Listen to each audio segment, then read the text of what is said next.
It's 5:09 in the morning and I've got a really busy day ahead of me. One thing though I wanted to show you. So I went shooting with a photography bag I haven't used in a long time, and lo and behold,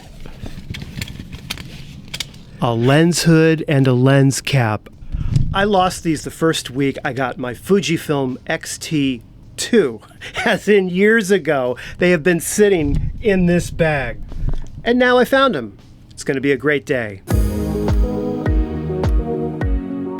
Hi everyone, welcome to Pal to Tech. Today we're going to be taking a quick look at the new iPhone 14's Action Cam mode. You know, each time Apple launches a brand new product, they add some kind of hardware or software feature that's intended to replace a tool from another company that you've used previously. In the case of the iPhone 14, it is the new Action mode that's designed to try and replace using either a gimbal, right, or a dedicated Action Cam. This new feature is called Action Mode, and here are the following iPhones that can use it: the iPhone 14 Pro Max, the iPhone 14 Pro, the iPhone 14 Plus, and the iPhone 14. Now with Action Mode, Apple is trying to copy features that have been in action cameras like the GoPro, the Insta360, or even professional cameras with onboard IBIS. It basically uses the phone's entire sensor, and then it crops in a bit and it uses software algorithms to adjust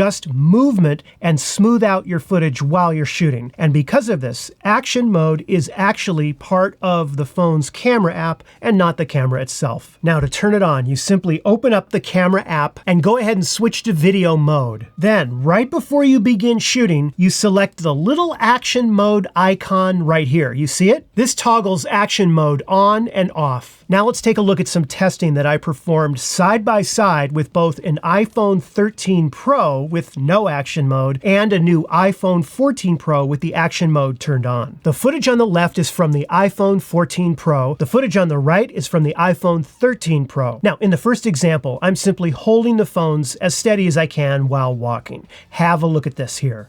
In the second test, I decided to try running, while holding the phones as steady as possible. Check this out. This makes a huge difference when you're running. You see that? Look at the horizon there. Again, the footage on the left is from the iPhone 14 Pro. The footage on the right is from the iPhone 13 Pro. And finally, I decided to compare the new iPhone 14 Action Mode against a Zhiyun Smooth 4 gimbal. Have a look at this. The gimbal does a better job than the Action Mode setting. Overall, Action Mode isn't a bad feature to include in the iPhone 14's camera specs. However, to get much out of it, you really need to be in action, meaning you need to be running, right? Or engaging in significant amount of camera motion for it to correct. Just casually walking doesn't show much difference in using Action Mode. And one important thing to note about using Action Mode, and it's definitely a drawback, Action Mode cannot shoot in 4K, so you're limited to using 2.K if you enable Action Mode. However, as you can see here, if you're running, especially when the camera is rotating or shaking side to side, using Action Mode makes a huge difference, and you definitely want to give it a try. Well, that wraps up today's Tech Monday, and I hope you found the video helpful or at least entertaining.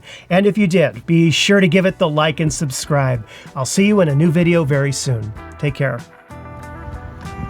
Oh, he's cute. Look at him.